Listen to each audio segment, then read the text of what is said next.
Hey, how's everybody doing today? This is Mark Brody back here with the next episode of Coffee Talk with Brohawk. And today I'm very honored and humbled to have Denese Waiters with me on this episode. And we're going to talk a little bit about customer service, customer experience, and some work that Denise has done at JD Power. And so, with that, Denise, welcome. Thank you so much, Mark. I'm happy to be here today. Excellent. Thank you. Denise, before we get started, can you tell our viewers a little bit about yourself and some of the work that you do these days? Sure. Well, my name is Denese Waiters, and I am a senior director in the Customer Experience Intelligence Group at JD Power. And I serve as a subject matter expert for some of our benchmarking and best practices in customer service and customer experience arena. So it's exciting. I started I started in customer service and customer experience quite by chance. So after graduate school, I went to the University of Virginia, Darden School to get my MBA. And after that, I started working at Arthur Andersen. So I know I'm dating myself right now, but I started working in the consulting industry with Arthur Andersen. And soon after that, so I worked in that arena for about 5 years. And then after that, I took like an internal consulting role with American Express. And this was in the early 2000s. And I had this large enterprise-wide project working in their contact center. So I didn't know anything about contact centers. I was just a project manager. But the project went so well. It was such a successful project that I was hired into the contact center as a director in their contact center. That was so long ago. And then I led the customer service, sales, and disputes team there. And so that's kind of how I got started in customer service. And since then, and there's a lot of roles I'm skipping in between, but I've also led two other contact centers for two other large organizations. And so that's where I started, and that's where my passion lies today. That that's awesome. It's amazing how many of us didn't actually go to school to work in a contact center. Um, you know, Yeah, I say that all the time. I don't know anyone that said that I want to work in a contact center. I just don't know. I think in my opinion, it's like a default role for so many. I mean, people get into the role, sometimes because they want to work for a certain organization, and that's the yeah. easiest way to get in. And then sometimes it's like a transition role. I'm in school, I have 6 months left, or I need a flexible job or something like that. And sometimes people get into the industry and they just love it and it sticks and they stay there for a lifetime. But I don't know anyone who plans to be in the contact center. Not on purpose, that's for sure. But like you said, we start working in the industry, and all of a sudden, it's like, all right, we can't leave. We can't Yeah, we can't find something else to. We don't want to find something else to do because this is so it becomes a passion of ours that's right. to be able to help and serve. So That's right. That's right. yeah, awesome. So in your role, Denise, with JD Power, you noted that you recently published a cross-industry study. Um, Right. and I know that this study was massive. What were some of the drivers or hypotheses for conducting the study? Why did you embark on that journey? Well, we embarked on the journey because, so one of our hypotheses is that, or the main hypothesis for the practice is that a good experience anywhere influences expectations everywhere. So what that means is no matter whether a customer is, paying a bill or they are, changing their address or they're changing a plan or something like that, we believe that customers expect a certain level of service, no matter the industry. And so we have all this data. JD Power has all of these studies, and in all of our studies, we ask customer service questions. And so we have all of this data. So we decided, why don't we use the cross industry data? Why don't we put together a study with all of this data so that, so because we have it and we can share it. Yeah. And so that's kind of how we started. And we ended up with this new benchmark. We have this new industry benchmark cross industry, we have close to 100 brands in this study. And the name of the study is the JD Power Cross Industry Customer Service Experience Study. So there are about 100 brands in the study, and there are 11 industries, and some of them are segments. But we looked at them, and we also looked at several channels because people now are interacting with brands via lots of channels. And so Yeah. we evaluated the phone channel, the in-person experience, the mobile app, the website. We also looked at chat and email and mail. We kind of grouped that in one category, and that's the category where people correspond with the brand. They actually send correspondence to the brand. And then we looked at social media. So the study includes all of this. And so we set out to determine, what do customers expect today from customer service brands, and who is leading in the customer service arena, because so many industries are now blended. I mean, at one point Yeah. there was a distinct industry, and today the line has just been crossed. And so we're just trying to understand what people want today, or what they're expecting today, and who's kind of leading the innovation as it relates to delivering quality service. And so that's what the study's about. That is awesome.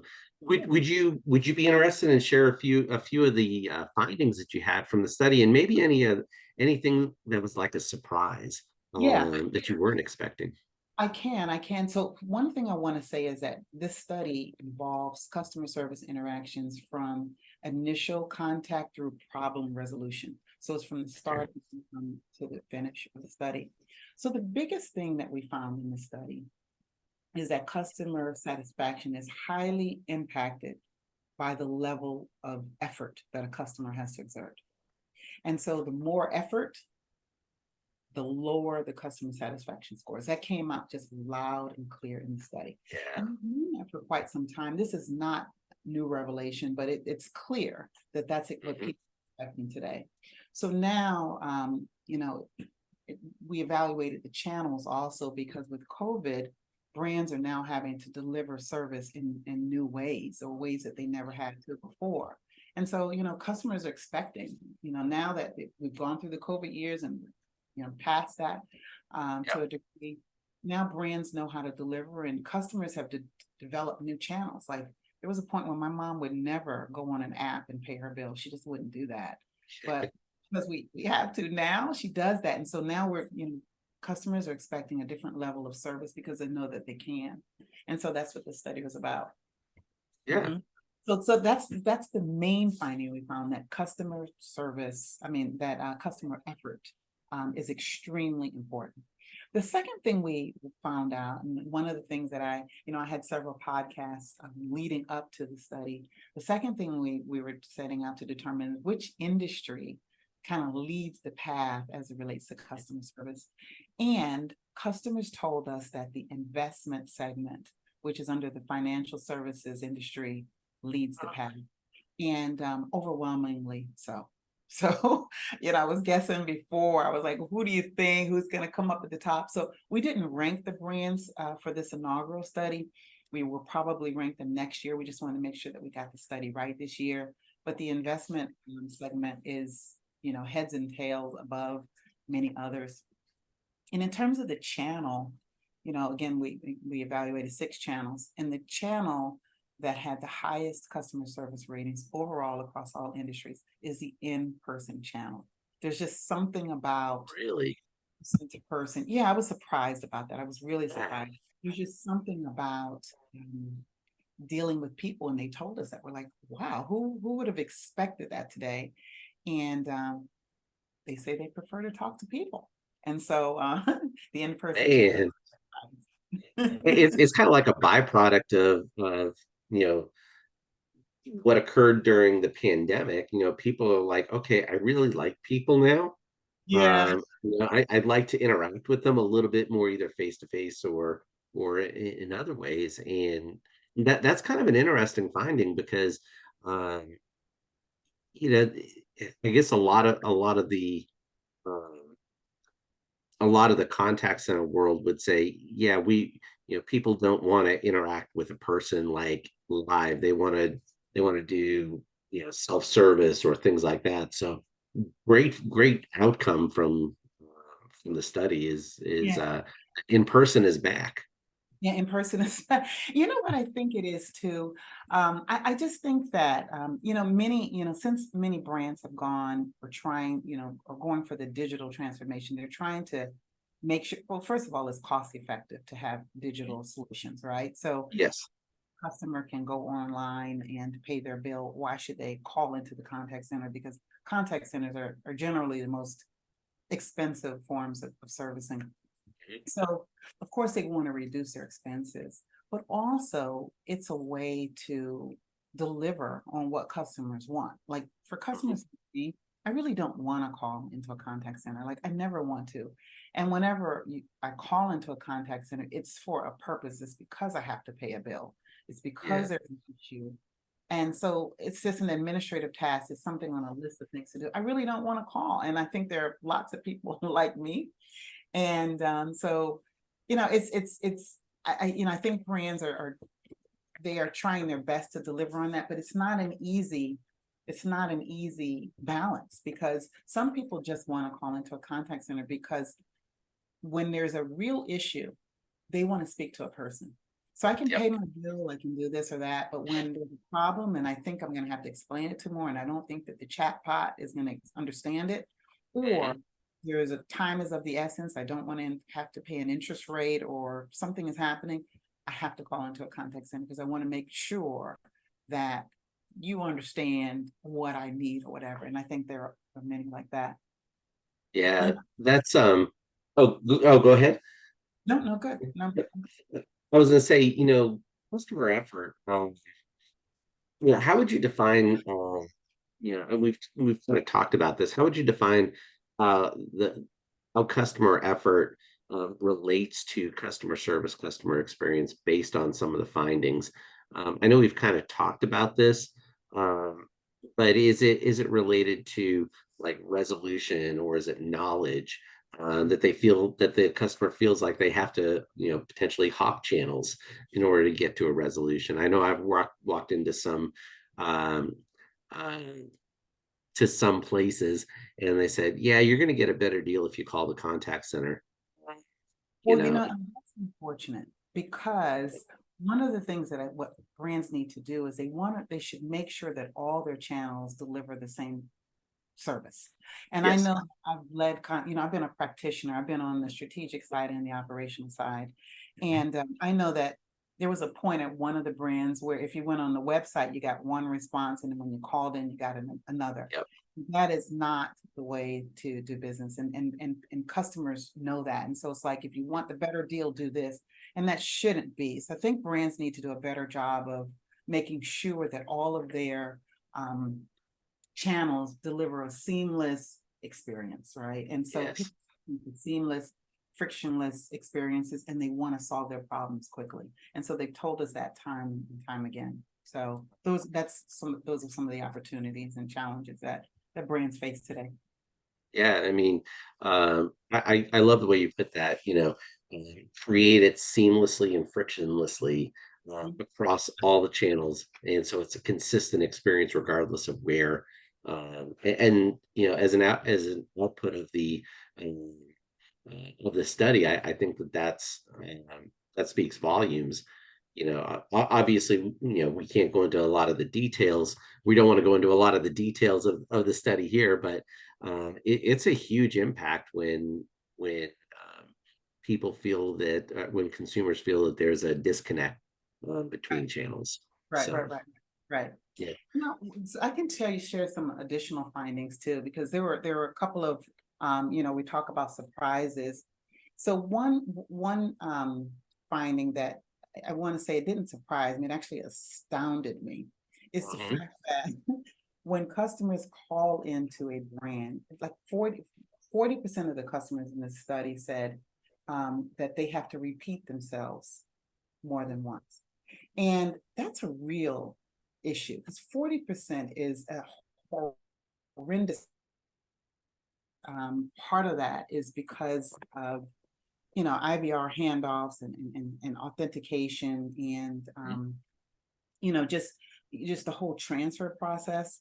But that needs to be addressed because that's one of the worst things. It's like brands put all this money into authenticating customers, and then they're supposed to get a screen pop for the agents to say, you should be able to come on and say, "Hello, Denise, I see that you've authenticated yourself. I know who you are." And you should just go right into that conversation, and it doesn't happen. So not Yes. only are these brands paying for this technology that's not necessarily working, but it's frustrating the customers. And 40% of the customers in our study said they had to do that. So that is a major, major issue. Yeah. Another finding that we found is that a good experience is not good enough. And what we found is that if brands are not providing a great experience, it impacts their NPS and their brand loyalty numbers. And so that was interesting. you Yeah, know, I customer says good, it's got to be great. it that's and when we had talked previously, that was something that just stood out. Good is not good enough.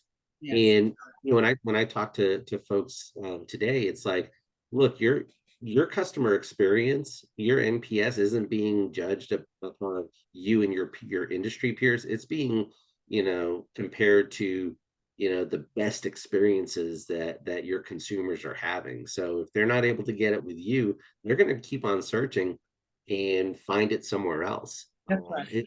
Is that something you were seeing? No, no. One thing I think that, brands should not confuse um, loyalty and advocacy because, for example, if I go to the local stores right here because they're close in proximity to me, doesn't mean they're the best quality. It just means that I don't want to drive, 5 miles to do this or to do that. But it doesn't mean that I'm an advocate. It just means that I'm loyal to them because they're down the street. But if something better comes in, I'm going to, you know, do better and go better. And so I think brands need to really understand their customers and listen to their feedback. So that's one of the recommendations that I would make um, to brands, that one of the things they need to focus on is listening to their customers. And I know that we always hear that, and it sounds elementary and intuitive, but I think a lot of brands just check the box for getting this feedback, but they don't do anything with it. I can tell you Yes. from my experience, we used to collect feedback all the time and we would act on those things that, you know, needed to be acted upon. But we didn't pay attention to some of the more common reasons. We didn't have the technology that helped us see patterns Mhm. and customer sentiment, and so now there are all these tools out there that can help brands focus in that area. And I think they need to take advantage of it because that is how you move to the next level of innovation. And Yes. so technology has really changed the game for many brands.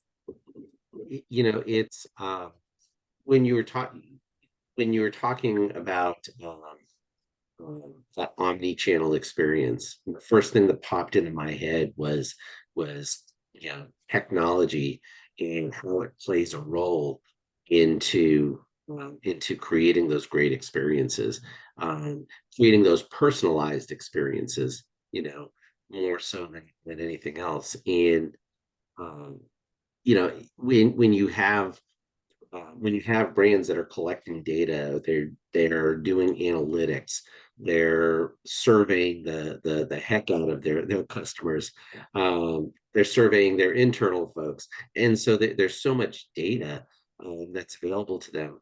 And then where's it going? It's sitting in that file 13 or something like that.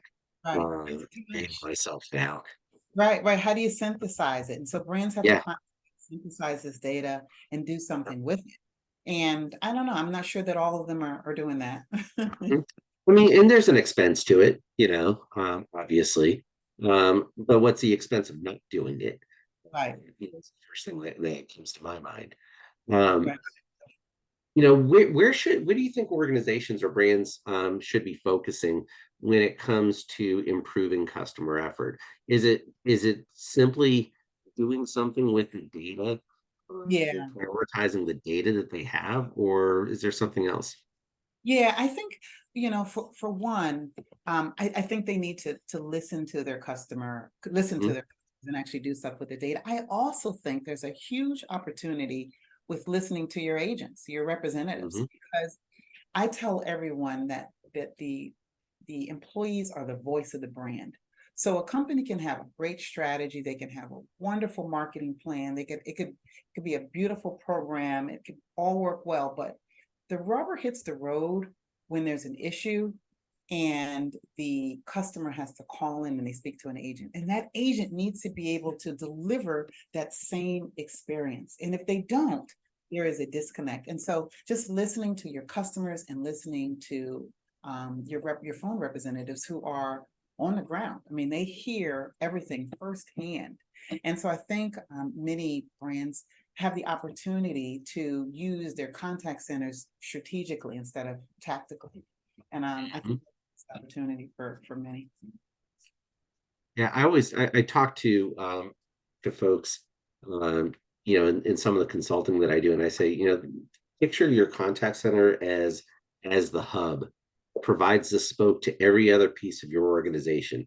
Right, And if you're not partnered with your contact center, and your contact center isn't owning those interactions, you're missing the game because uh, as I'm sure you've seen, a lot of organizations will have marketing own the social channels, as an example, right, and their focus is on marketing and creating buzz, but right, one of the things that resonates with me is, some people are using that social channel.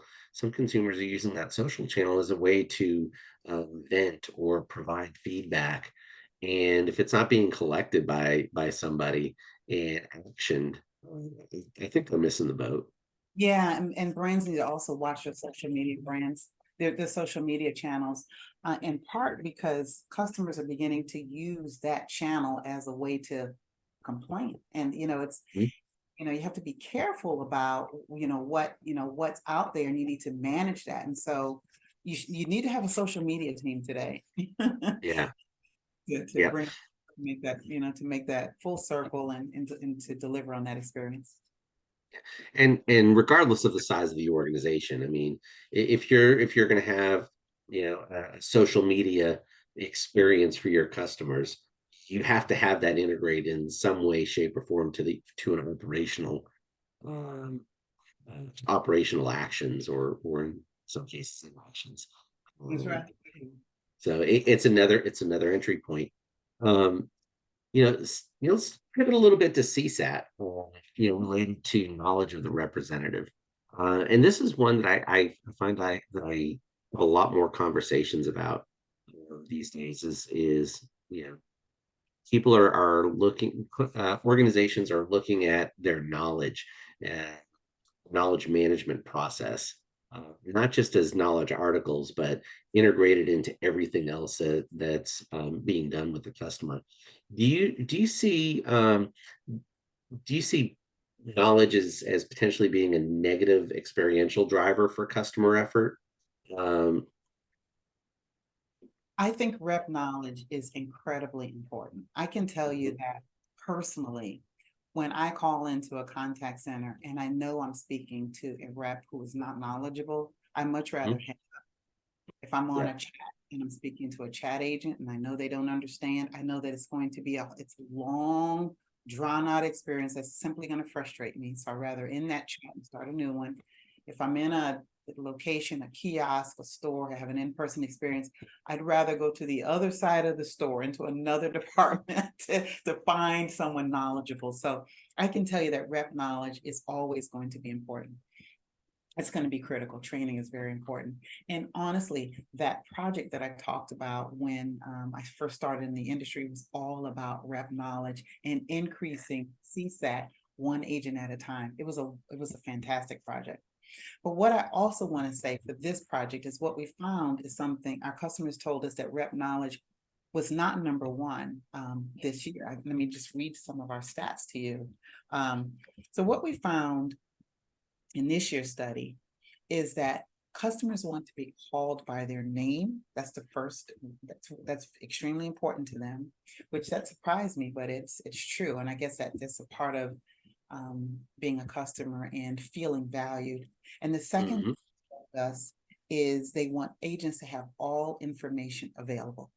And I presume that's because now that there are so many channels, if I interact with you on your app and then I have to call you a few weeks later for some other reason, I need you to know that this is my third time calling. Or I need Yeah. you to know that I have purchased this product or this service twice, and it didn't work or it did work. And so I need you to know who I am. So a good CRM system will do that, but Hmm. agents have told us that's extremely important. Let me read some stats to you also.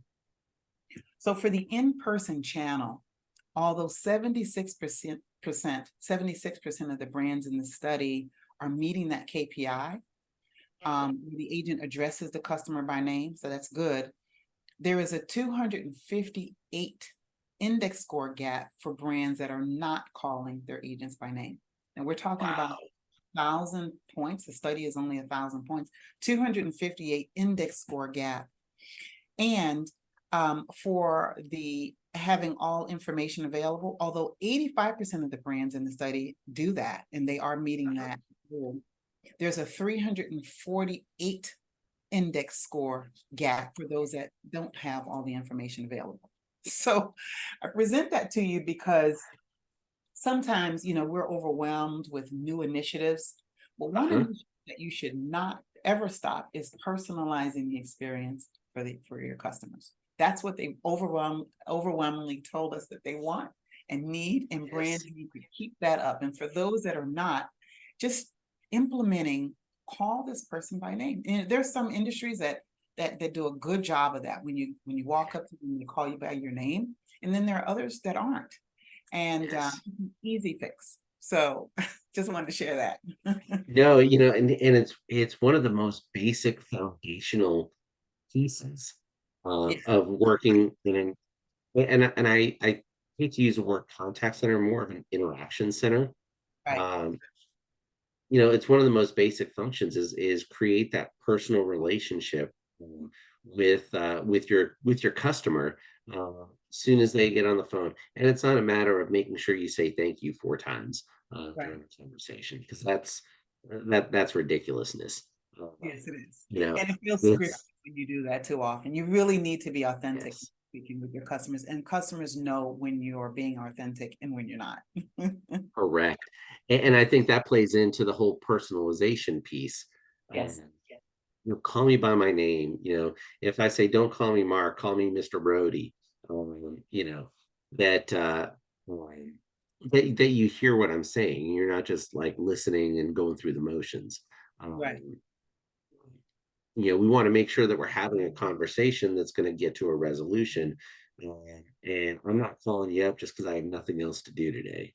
right, right. And, So, and and the goal of every conversation should be to reduce effort. It really should be. yes. I'm calling you because I have a need, I'm on my lunch break, or I'm not. Maybe it's just it's a lazy Saturday afternoon, but I'd much rather be doing what I'd like to be doing rather than speaking to a contact center agent talking about my new address, or paying my bill. Yes. And so it's Yes. all about Make it easy. make it easy. And really the way that we define customer effort is the degree to which a customer needs to exert themselves when Hmm. you Yeah. want to minimize that and make it a low effort experience so that they're willing to call back. Yes. Willing to call back, they're really willing to go on your app. And I will give up quality sometimes for ease, and our Hmm. customers have told us that they agree with that, and That they, they have a similar philosophy.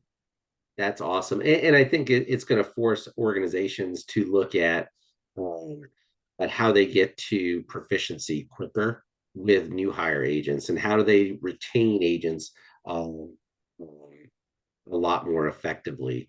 what are Yeah. you doing? What are you doing with your agents that's having an impact on your CSAT?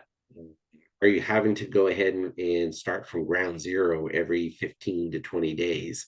Right. Um, with new agents, and why is that? And see what the impact is, with studies like what you've just finished up, Denise.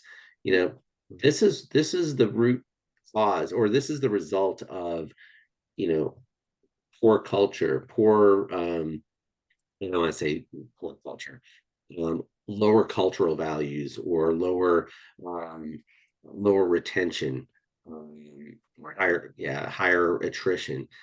It results in reduced knowledge of your agent, um, lack of personalization, because people are just not comfortable and proficient in the information that they're sharing. They're so focused on getting things right that they forget about the foundation pieces, in my opinion.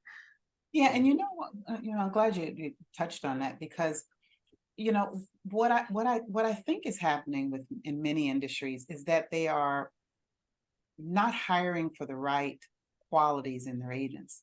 So in the old days, when contact centers first started,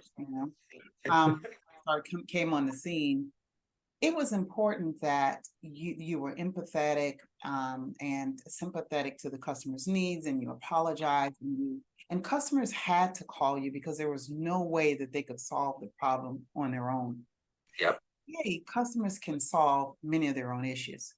And so you need to, I think brands need to begin to look for agents that take actions into their own hands, who are, they need to be empathetic with the customer, but they also need to know that when a customer calls in, they've already tried on their own to fix things, or they've already read up on what the solution is, or they already know what's available to them, because they know that you did it for John Doe and it's all over the internet, so you can do it for me. So Yeah. when customers call in, they want an agent that takes control of the situation and gets right to the solution. Thank you for Mhm. understand what you're concerned. And they act like it's their own business. Like, I'm controlling the situation. I'm gonna take it from beginning to end. And so these agents now need to be a lot more empowered. I hate to use that word because that was a word from, we just overdid that word in the past, but they really need to be comfortable enough to take risks on behalf of the customer. And I think Yes. that I would rather have an agent that goes to a customer, and then I have to say you did way too much, than have a customer, or then have an agent who doesn't make the effort to support the customer's needs. And so, that's important. I think that's I important. love it. I'll tell a quick story, Denise, if you're okay with it. I once had I worked in the student loan industry for a number of years, and one of my representatives was talking to a school representative and trying to get her um, to transfer the customer or conference call the customer over to our contact center. And person's like, I don't know how to use my phone. So what did this representative do? She Googled and then emailed over the instructions on how to conference, and walked her through the conference, and it was all done, real time. And I'm like, that's is it in this is it in our process? No. Guess what? You empowered and fixed the situation, and that client of ours was going to become even um, um, more loyal and more of an advocate of us, because of that situation. Yeah. Um, They went off take the script for a few time. minutes. They went off script on behalf of the customer. Exactly, exactly. And I think that's what every agent should have feel like they're empowered to do, and nothing punitive is going to happen to them, Right. as a But they result. also have to have the desire to support a customer. I remember, Yes. when I led the contact center, my one of the executive members sent me a book a book to me, and the book was titled, um, what was the name of the book? The book was like, um, would you want this done to your mother? And so I Oh, yes. about that. It's something like that. And I think about that when I want you to treat the customer like you would want your mom or your sister or your child treated when they call in. So if you begin to Yes. think about it, you take it personally, like how would I want to be treated? Or when my Hmm. mother calls in, how are you going to treat her? That's how you need to treat the customer I on love it. on every call. I saw the author of that book speak at a conference a few years back, and I mean, she was absolutely amazing. Um, and the stories that she would tell about, how her mother felt about interacting with, as a consumer, it was awesome. It was Right, right. awesome. You get it right if when you think about it from a personal perspective. And I think Yes. as leaders, our role is to help agents understand, it's just like voting. A lot of people say, I didn't vote this year because it didn't make a difference. And I'm thinking, are you kidding? Every vote counts. And it's like that with agents. It's like they don't necessarily understand that that one conversation matters. And I think as Yes. leaders, it's our responsibility to close the gaps and help them understand that that one conversation is one of many, and it tells the whole story of the brand. And so we have to constantly keep our agents motivated. As leaders, we need to be motivated. We need to be concerned about the customers. When we act like we're concerned, when we act with compassion, with passion, with a sense of urgency, and we lead by example, it changes the dynamic in your environment. And I think you have better agents to serve. So, your employees matters as well.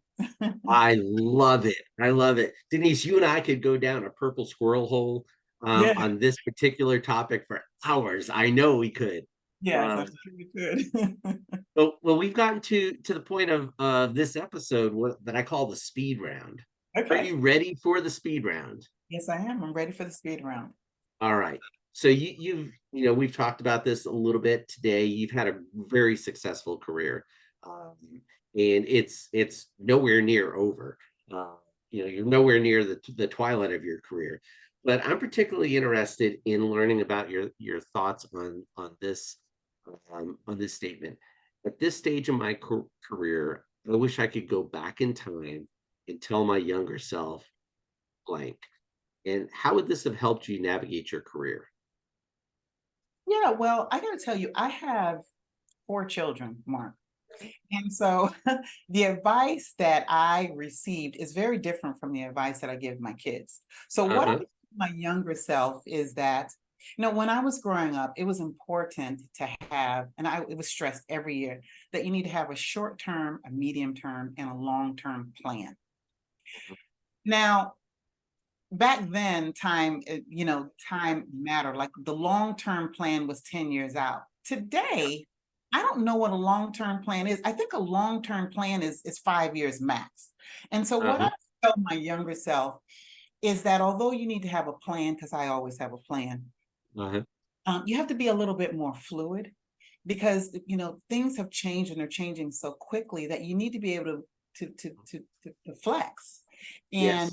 so I would tell my younger self to work like you have a plan, but be fluid enough and open enough to new opportunities. They're new industries. I mean, there was no such thing as a, like a social media influencer when I was growing up. Who would have? Hmm. And so things are changing at such a quick pace that you need to just kind of receive it and just, flex as you need to, depending on what you're passionate about and what you're good at. I love it. I love it. Um, this is listening to that, it reminds me that careers have so many twists and turns these days. Yes. Um, and especially for those of us who have been in the industry for a while, none of us figured that we were going to be here. But I love your you know what you said is be able to flex and be fluid. because where you are today is probably not where you're going to be, 2 to 5 years from now. Right. So Right. awesome. So next question. So what fact about Denise would people be most surprised to learn about you?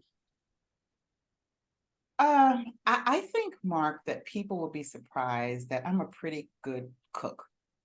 And I say that Really? because I have such a busy life. Again, with 4 kids, and I'm married with 4 kids, and I live here in South Florida. There's so much to do. I'm busy all the time.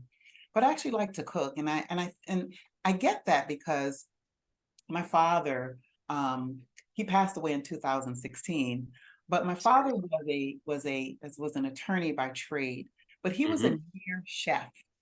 And when I was growing up, we would have events or parties at our home, and everybody was interested in what my dad was cooking. I mean, it was like, Uh-huh. what is Robert going to cook today?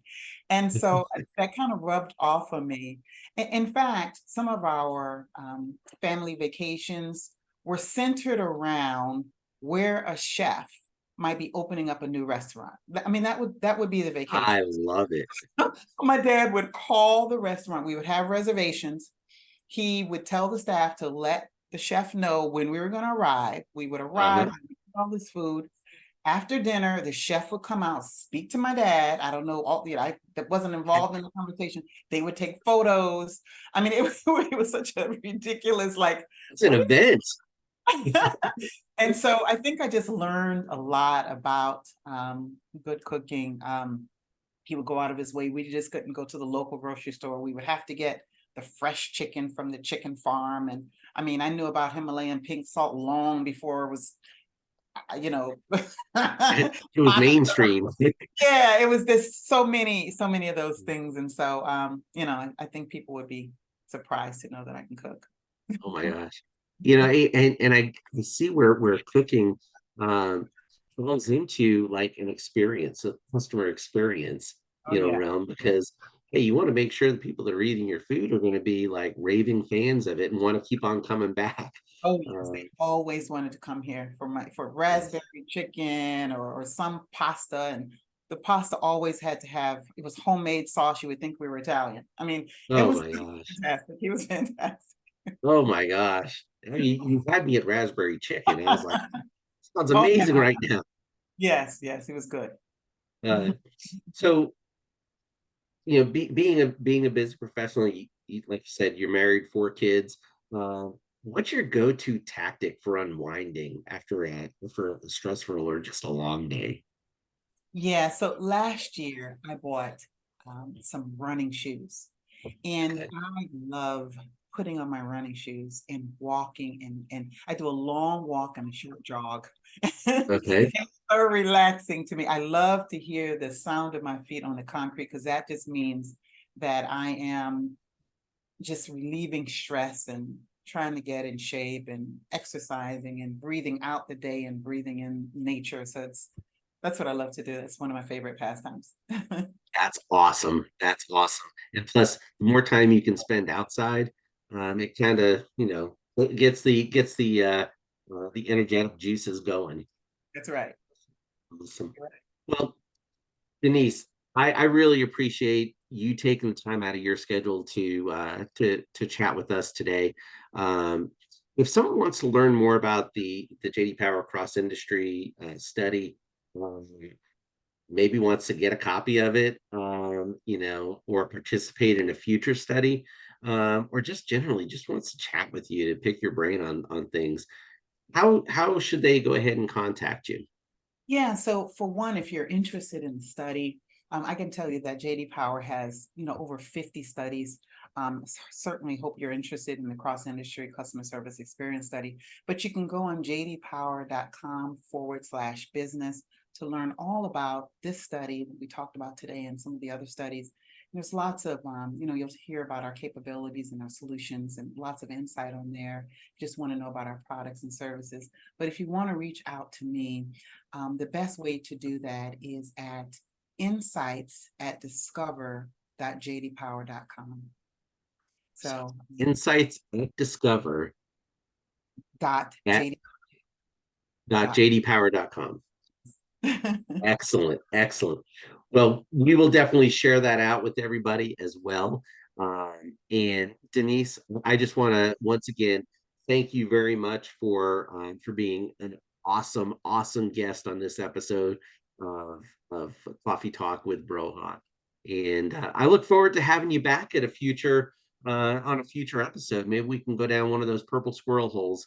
Yeah, Um, employee experience, employee engagement. Oh my gosh, I'm we could sure we talk could for share hours on many that. examples. I'm sure we could share many examples. I have a lot Yes, of fun doing. definitely. Thank you so much for inviting me, Mark. I enjoyed being here today, talking to you and talking about our study. So Right. thank you. Thank you very much, Denise. And for all of our viewers here, if you like this episode, um, feel free to go ahead and like or share or subscribe to the YouTube channel for more amazing content. Y'all have a great day now.